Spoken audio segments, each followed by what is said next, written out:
Budget of the Office of the Ombudsman is in order. Senator Sherwin Gatchalian will sponsor. And yes, I correct my earlier motion, Mr. President, to interpolate the good gentleman from Tarlac and Pampanga, Senator Dante Marcoleta. Senator Dante Marcoleta is recognized to interpolate. Mr. President, allow me to sponsor the budget of the Office of the Ombudsman. We respectfully submit for the body's consideration the fiscal year 2026 proposed new appropriations for the Office of the Ombudsman amounting to 6.5 billion pesos. Thank you, Mr. President.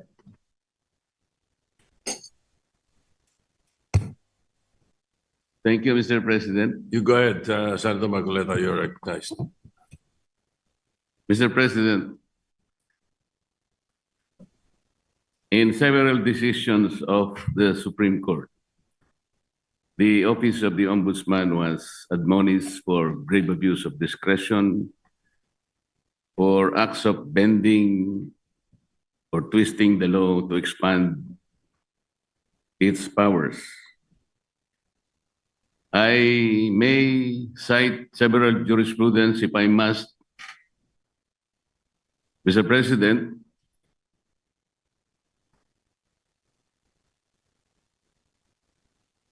if I will be required. And we all know that the present Ombudsman, Mr. President, publicly flouted his predilection to bend the law. Does he believe that these decisions of the Supreme Court are wrong and he is not bound by these decisions? Mr. President, the new ombudsman intimated to me that his direction is to abide by the Supreme Court decision, and the rule of law is supreme. And therefore is not correct, and there is no basis for flouting those statements publicly declared that bending the law is all right, provided that he is not breaking the law. Mr. President, it's a figure of speech, Mr. President. Mr. President, why figure of speech? The Office of the Ombudsman is a high office. We are not supposed to be guided by figures of speech. Our people might be misled into believing that it's all right to bend the law, provided we do not eventually break it. It should be explained succinctly, Mr. Speaker. It should be explained very well that that is not correct. That he was wrong in saying that. He was very wrong in confirming and even affirming that publicly in one of our hearings in the Blue Ribbon Committee. Can we expect that, Mr. President, for the Ombudsman to do?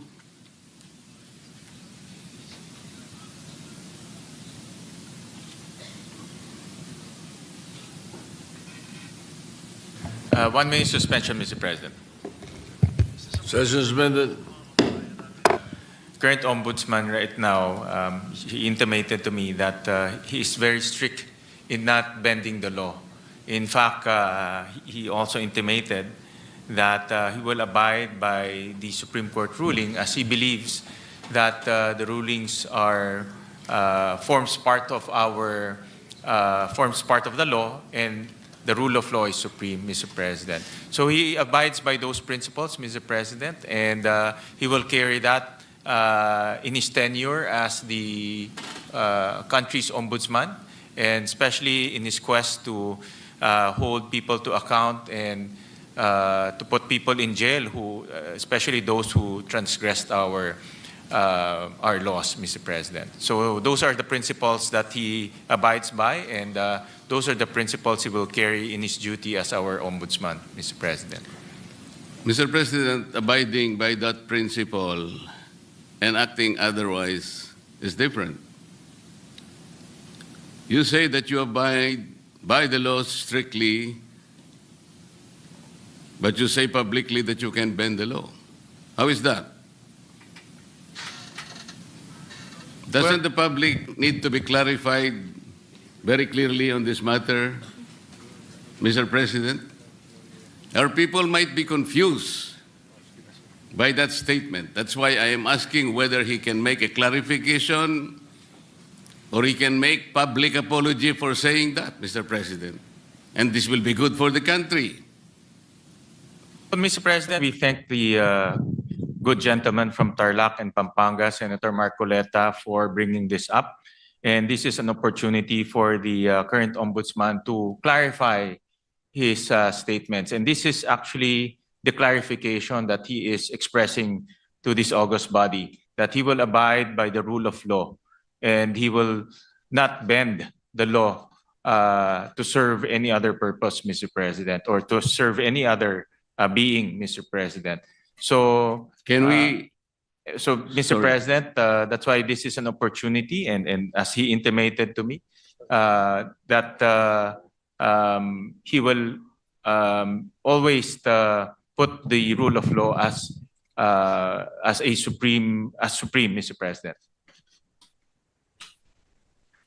Mr. President, even for this issue alone, can I respectfully move that maybe we can suspend our rules? I want to hear personally the ombudsman to say it for himself.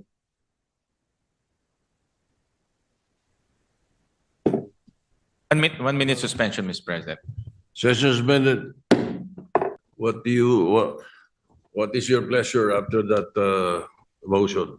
Mr. President, with all due respect to the good gentleman from Tarlac and Pampanga, the Senator Marcoleta, we have very, very rarely given way to such a motion to suspend the rules, especially during budget plenary deliberations, with all due respect to Senator Marcoleta. So I apologize that it may not be possible also this morning, Mr. President. So therefore, we are not entertaining the motion. We are not entertaining the motion, Mr. President, but the chairman remains fully capable of addressing the important issue raised by the good gentleman. All right, thank you. Thank you, Mr. President. Thank you, Yes. Majority Leader.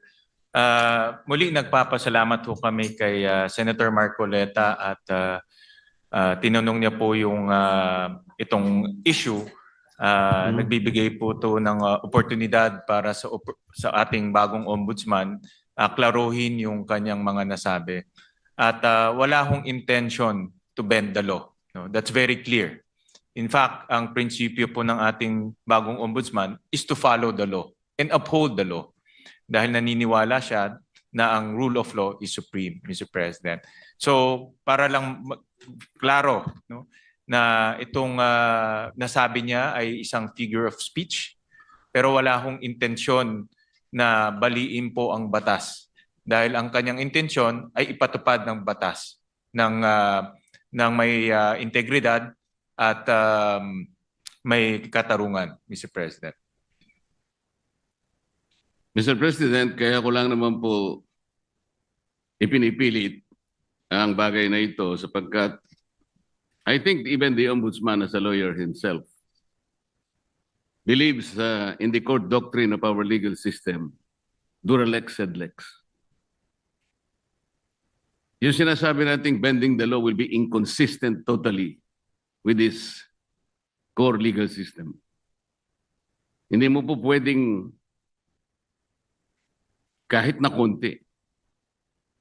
Tatanong ko nga sana to what extent can you bend the law that can still be acceptable? Hindi po pwede yun. Dura lex sed lex.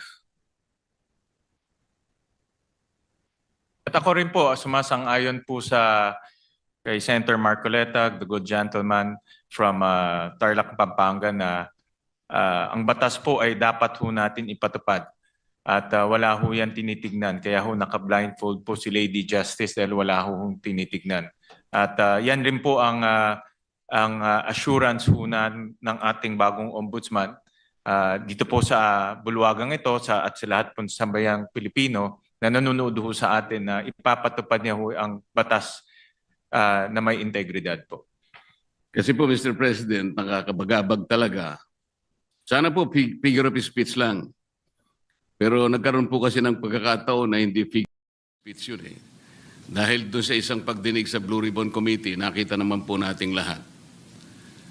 When a particular witness applied for witness protection program, and the law is clear, the provisions of law on the requirements on how to apply for a witness under the witness protection program. Nandun po lahat yun eh. The enumerations, the requirements are exclusive. Pero sinabi po ng ating ombudsman, then the Secretary of Justice, pinipilit po merong restitution. I advise him that he cannot do that because restitution does not appear in the law. But Mr. President, he insisted. So doon po nagkakaroon ng problema. While publicly, he declares that he upholds the law to the fullest. Pero in reality, it is not being done. How can you put a requirement which is not in the law? And he said that was his opinion. His opinion will not even matter, Mr. President. Does that opinion will even prevail over the strict provision of law? Yun po yung aking ikinatatakot, ikinababahala, na nami-mislead po yung ating mga mamamayan eh. Pati ang ating processes po ay nalalagay sa alanganin. That's why this is very important. Na kailangan po masettle natin ang isyong ito. We cannot bend the law.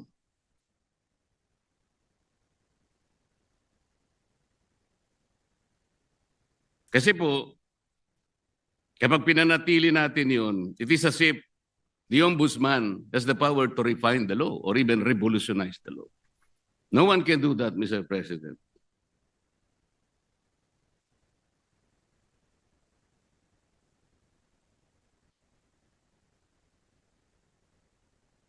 Kasi po, tingnan na, ito pa po yung nakakabagabag.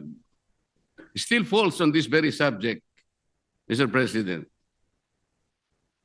Kamakailan lamang po ang ating current ombudsman ay nag-announce na sa mga darating na araw, meron pong may issuean na warrants of arrest.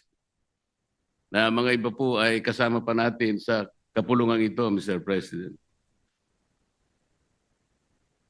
Mr. President, may I ask whether the Office of the Ombudsman has the power to issue warrants of arrest?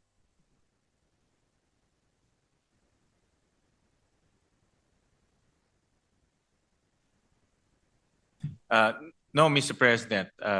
Ang trabaho na ho nila, ang pinaka-responsibility ho nila is to ensure accountability, Mr. President. Tama naman po yun at ako'y naniniwala. Pero bakit niya po kaya nasabi yun that on such a particular date warrants of arrest will be issued? Does he think that he can preempt the Sandigan Bayan or even the RTCs, Mr. President, to issue the warrants?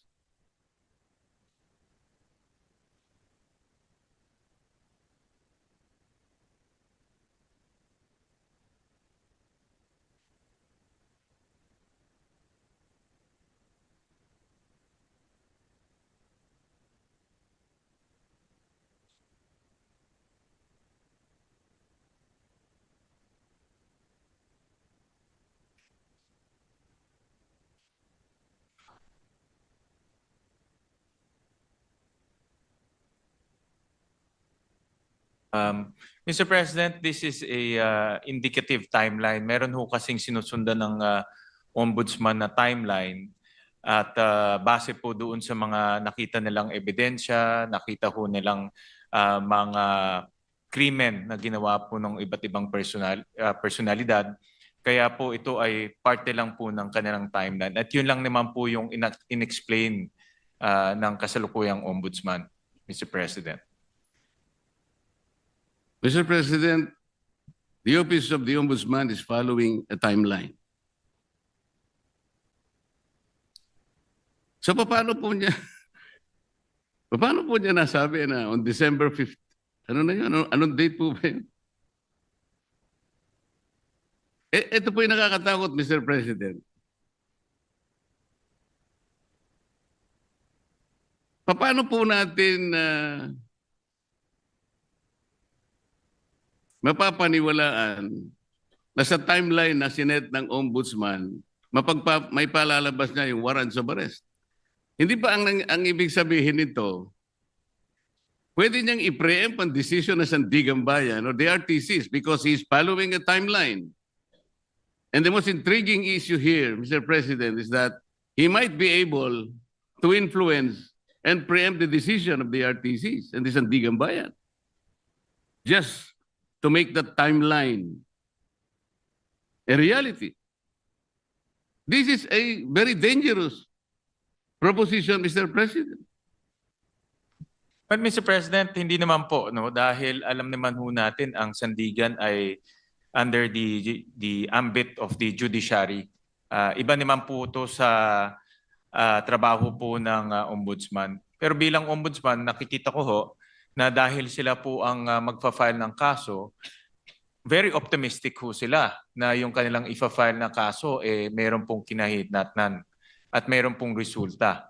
So yung resulta na gusto ho nilang mangyari ay mag-issue ho ng warrant of arrest. So, kasi very confident sila na yung kaso ay matibay.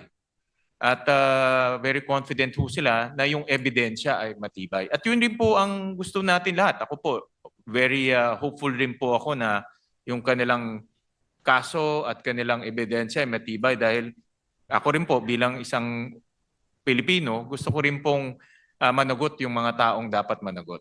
Pare-pare po natin gusto mapanagot natin ang may kasalanan, Mr. President. Wala pong debate doon. Hindi po yun ang punto ng pagtatanong na ito, Mr. President. But the ability of the Office of the Ombudsman to predict even the timeline when the warrants of arrest can be issued is something that is troubling, Mr. President. Parang ang mangyayari, ayaw ko mang isipin yun. Ayaw ko rin naman talagang mangyari yun. Somebody can even preempt or influence the time when the RTC or the Sandigan Bayan may eventually issue the warrants of arrest. Sana wala nang ganung klaseng announcement Kasi nakakapagduda kasi, Mr. President. Tingnan po ninyo, when the Sandigan Bayan or the RTCs eventually issues the warrants of arrest, do you think the persons or kung sino man yung involved na yun, that the Office of the Ombudsman wants to be arrested, pwede nilang questionin yung impartiality ng Sandigan Bayan or even the RTCs? Because there was already a timeline announced by the office. This is the thing that is very intriguing, Mr. President. But Mr. President, with all due respect to the esteemed senator from Tarlac and Pampanga, with all due respect po, ito ay isang indicative timeline na tinitignan ho nila. Wala ho silang control sa magiging desisyon ng Sandigan. Wala ho silang control kung ano po magiging takbo sa Sandigan. Pero base po sa kanilang experience at base po sa kanilang pag-ayos ng kaso, lalo na po sa pagtingin po sa ebidensya, ito po yung tinitignan nilang timeline na pwedeng mangyari. Pwede rin ho yan hindi mangyari. No? Pwede rin ho yan iba po ang pupuntahan ng kaso. Pero naglalagay lang ho sila ng timeline para po makita naman ho nila kung ano po ang magiging takbo po ng kaso. At marami hong ganun. Actually, marami, pag nanonood po ako ng mga political shows sa YouTube, marami pong mga political analyst, mga legal analyst, sinasabi ho nila, ano po ang magiging takbo ng kaso, kailan po may makukulong, kailan po may issue ng mga warrant of arrest. Yan po ay based on their analysis and experience. Pero wala hong assurance, hindi po yung magiging 100% na ganun po ang kinahinatnan po niyan o ganun po ang kalalabasan. Ganun din po sa ombudsman. Ito po ay sa kanilang tingin ay posibleng mangyari. So do you think announcing a particular timeline, Mr. President, is even necessary? Ito po ay for purpose of information, Mr. President, and para po mabigyan din po ang publiko ng kanilang opinion pagdating po sa magiging takbo po ng kaso. Mr. President, ang sinasabi po ng representasyon na ito, hindi naman kailangan pang i-announce yun eh. Dahil magkakaroon lang po ng pagdududa ang ating mga mamamayan, lalong-lalo na po yung mga taong gusto nating ipa-aresto, sapagkat hindi naman kailangan na mag-announce pa.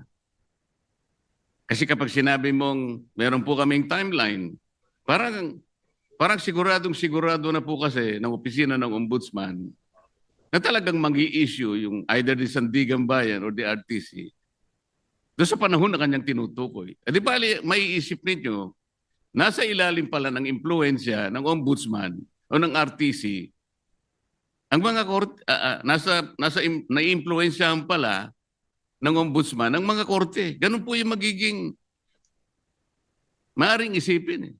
Maaring hindi totoong yun ang gustong gawin ng ombudsman. At naniniwala naman ako na hindi niya intention yun. Ngunit para bigyan po ninyo ng pagdududa ang ating mamamayan, lalong-lalo na po yung mga taong involved nga at gusto nyo ipa-aresto, parang hindi kailangan pong mag-announce pa eh. That is the only point, Mr. President. Yeah, I'm sure andito po ang ating ombudsman at nakikinig ho siya sa mga suhestyon ng ating senador at bibigyan ho nila yan ng konsiderasyon. Salamat po sa sagot. Mr. President, yung ating pong deputy, ano yung tawag doon? Deputy Overall Ombudsman ay taga-Bisaya, Mr. President.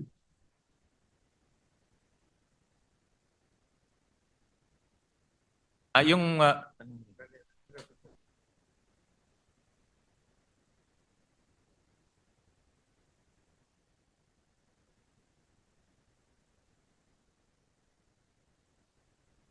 taga Mindanao po yung ating current Deputy Ombudsman. Tama ho kayo. Overall Deputy Ombudsman. Overall Deputy Ombudsman is from Mindanao, but he is also the Deputy Ombudsman for the Visayas, Mr. President. Opo, tama ho. So, yung acting po, yung acting. The overall Deputy Ombudsman and also the Deputy Ombudsman for the Visayas regularly travels from his place to Luzon, and nga magastos po yun. Necessary po ba na sino po nagmamanage sa Ombudsman Office sa Cebu?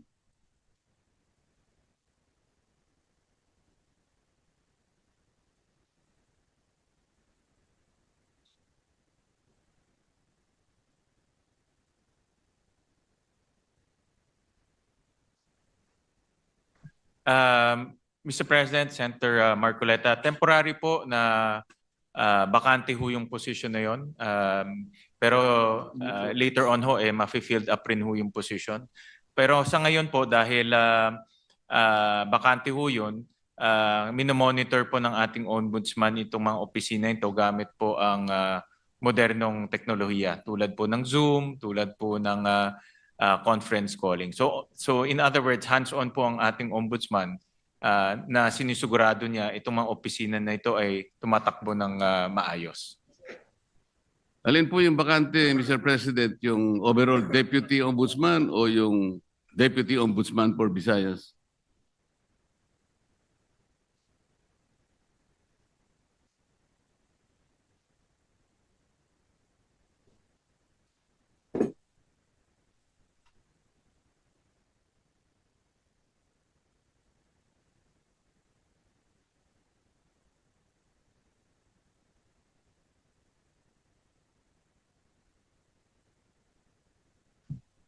Ang bakante po ay yung overall deputy ombudsman for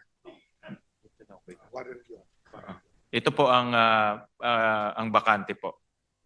Yung overall deputy ombudsman ang bakante po. Yes. Dahil po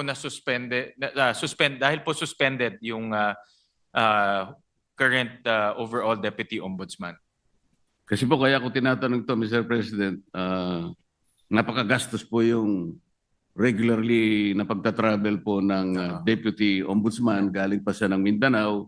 Meron pa siyang gawain dito sa Maynila dahil nga overall Deputy Ombudsman. Naisip ko po na unnecessary expense po yan sa opisina ng Ombudsman. Ang direction po ng ating bagong ombudsman ay talagang gawing episyente po ang opisina. Natural lang naman po kung may bagong liderato, inaayos niya yung kanyang opisina sa nakikita niyang pinaka-episyenteng struktura, Mr. President. So, hindi naman po nila intention na maging bakante to at later on rin po ay malalagyan din po ng tao. Pero tinitignan nila kung anong pong paraan o anong pong structure ang pinaka magiging episyente po para po sa ombudsman offices, Mr. President.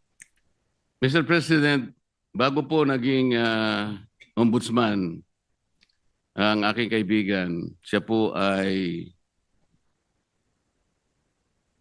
magkaibigan naman tayong dalawa. Ikaw naman, dinideny mo yata eh. Yun nga sinasabi ko, kaibigan pala kayo. Yun nga sinasabi ko. Narinig niyo yata ako, Senator Marcoleta. Bago po siya naging ombudsman, Mr. President, siya po ay kalihim po ng ating Department of Justice. Yun naman pong, dahil nag-retire po yung ating dating ombudsman, Samuel Martires, nagkaroon po ng acting ombudsman. Siya po ay si overall deputy ombudsman Dante Vargas.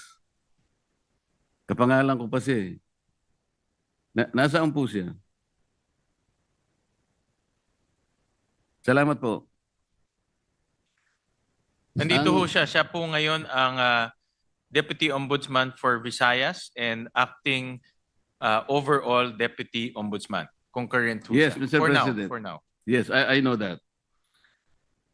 Ang itatanong ko po ay, nung siya'y acting overall Deputy Ombudsman, at sa panahon na yon ay applicant naman po ang aking kaibigan for Ombudsman na nabakante nga po, ay gumawa siya ng isang bagay na medyo napaisip ako, Mr. President. Ang tinutukoy ko po ay yung isang office order na kanyang pinalitan. Ang office order na ito po ay kinapapalooban ng parang double docketing. Ngayon, nung siya po ay acting na ombudsman, inalis niya po yung dating memorandum order requiring double docketing. At siya ay gumawa ng isang parang office memo or memorandum na doon po ay pinalitan niya yung office order at may kalakip pa pong isang directive na lahat ng mga complaints, lahat ng asunto, lahat ng habla, administrative man yan, criminal o kahit ano yan, na napapaloob 10 araw bago maging effective yung kanyang order which was issued on September 17, 2025, ay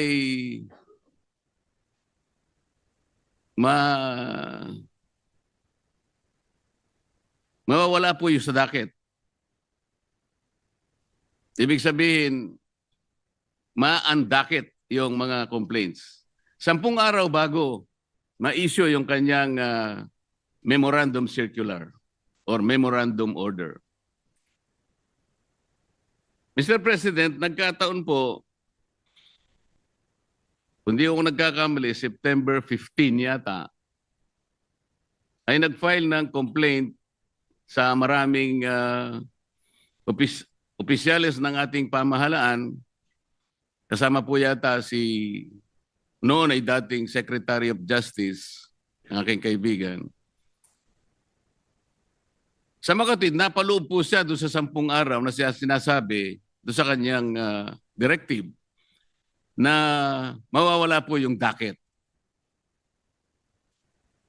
Ang ibig sabihin po noon, Mr. President, pag nawala yung docket number,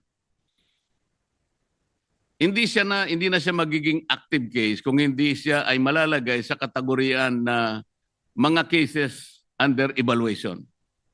Ibig sabihin, Mr. President, wala pang active case, wala pang kaso.